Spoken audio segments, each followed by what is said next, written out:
sou o professor Emerson e nós vamos dar continuidade aos nossos estudos de filosofia do direito.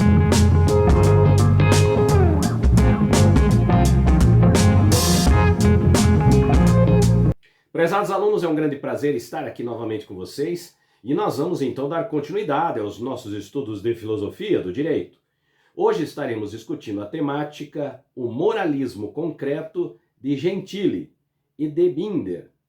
As contribuições do texto hoje são do professor Miguel Reale, que vai trazer informações importantíssimas para nós conhecermos um pouco mais sobre esta temática. Vamos então ao nosso primeiro slide. A regra jurídica é vista como regra moral em sua essência, mas direito e morais são pensados como duas categorias, ou melhor, como duas instâncias distintas, a segunda servindo de base ou de tábua de aferição para a primeira. Poderíamos dizer que, em ambos os casos, o moralismo conserva-se abstrato, realizando-se por subsunção normativa, embora a posse deva depender de atos de vontade do legislador para as imprevisíveis determinações legais particulares, reclamadas por circunstâncias diversas de lugar e de tempo.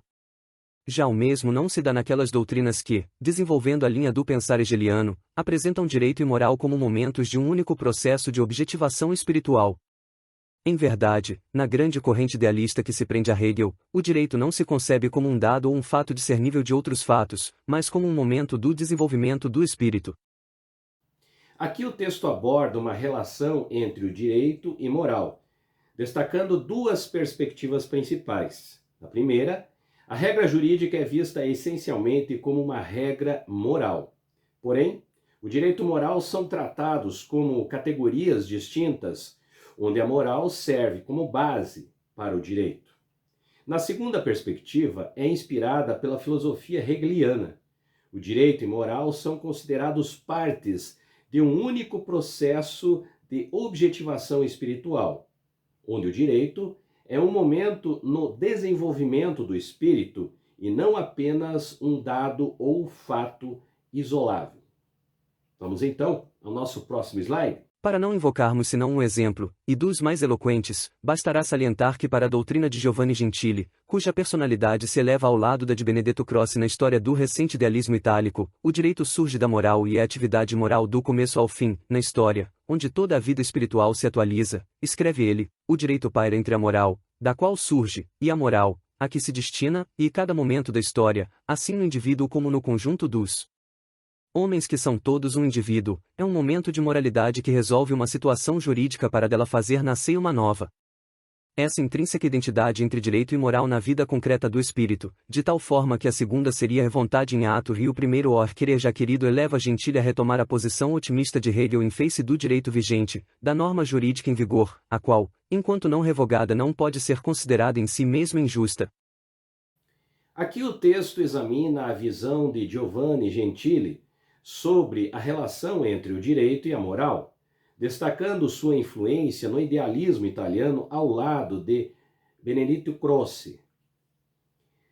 Para Gentili, o direito emerge da moral e permanece em uma atividade moral ao longo de sua existência. Ele argumenta que na história, onde toda a vida espiritual se atualiza, o direito transita entre a moral, de onde origina a moral, que se destina. Cada momento histórico, tanto para o indivíduo quanto para a coletividade, é um momento de moralidade, que resolve uma situação jurídica e gera uma nova situação jurídica.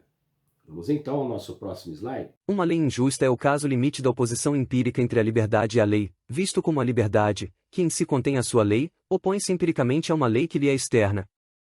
Enquanto, porém, uma lei injusta não é abrogada, representa a vontade do Estado que está imanente no cidadão, de modo que a injustiça da lei não é toda injustiça, pode dizer-se mesmo que ela é uma justiça infiere, que a pouco e pouco amadurecerá até a aberrogação da própria lei. E essa aberrogação sobrevém por força daquela lei constante e imanente, que governa a objetivação da liberdade em seu processo universal concreto infenso à consideração do direito como um fato. Gentili só compreende o direito como realidade moral, o que, porém, o induz paradoxalmente a ver em cada momento do direito, não obstante sua injustiça particular, um elo necessário no processo ético total, visto como todo valor exige um desvalor como opostos necessários no ato idêntico do espírito. Aqui o texto aborda a complexa relação entre liberdade e lei, especialmente quando se trata em uma lei injusta. Segundo a visão apresentada, uma lei injusta representa a oposição empírica entre a liberdade, que contém sua própria lei intrínseca, e uma lei externa, que lhe é imposta.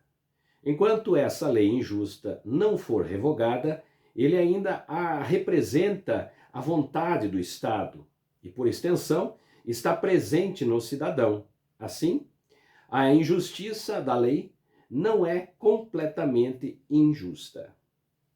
Vamos então ao próximo slide. Opera-se, em consequência, a subordinação do fenômeno jurídico à atualização universal e imanente da liberdade, que é a essência da vida ética, nem há mais como distinguir entre ser e dever ser, porque o que é, deve ser na integração unitária de um processo, no qual o indivíduo, não como ente da natureza, mas como espírito, torna-se universal.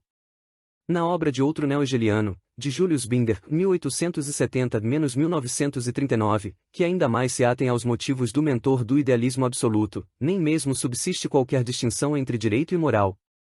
Enquanto que para Gentili, a norma jurídica particular é um momento entre uma antiga e uma nova realização ética, para Julius Binder é o direito que representa a plenitude da vida ética.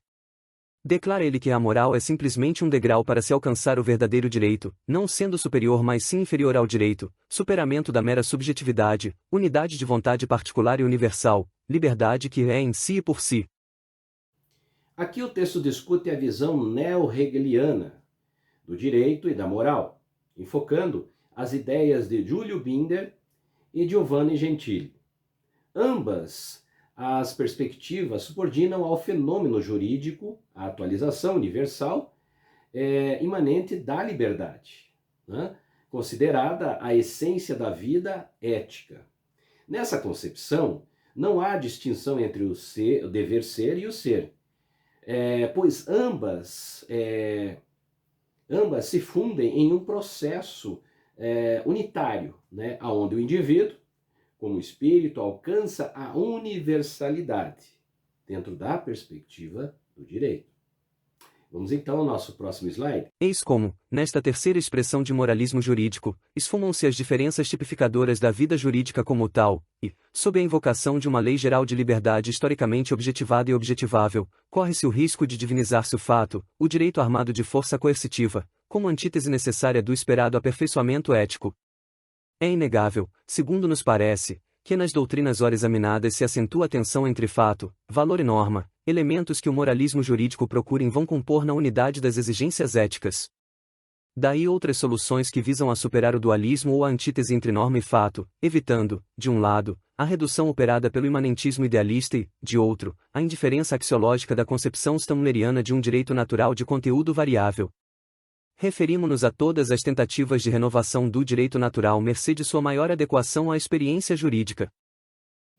Aqui o texto destaca a terceira forma do moralismo jurídico, onde as distinções específicas da vida jurídica se tornam nebulosas. Nesse moralismo jurídico baseia-se na ideia da lei geral de liberdade, que se objetiva e pode ser objetivada historicamente.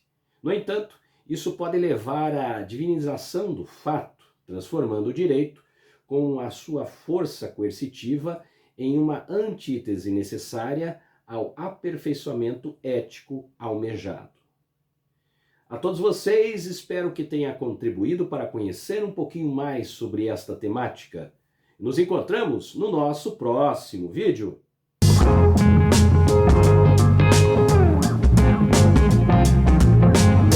Se você gostou do vídeo, deixe seu like. Se inscreva no canal e não esqueça de acionar o sininho para receber nossos novos vídeos. Se quiser deixar críticas e sugestões, coloque nos comentários. Sua opinião é muito importante para nosso canal.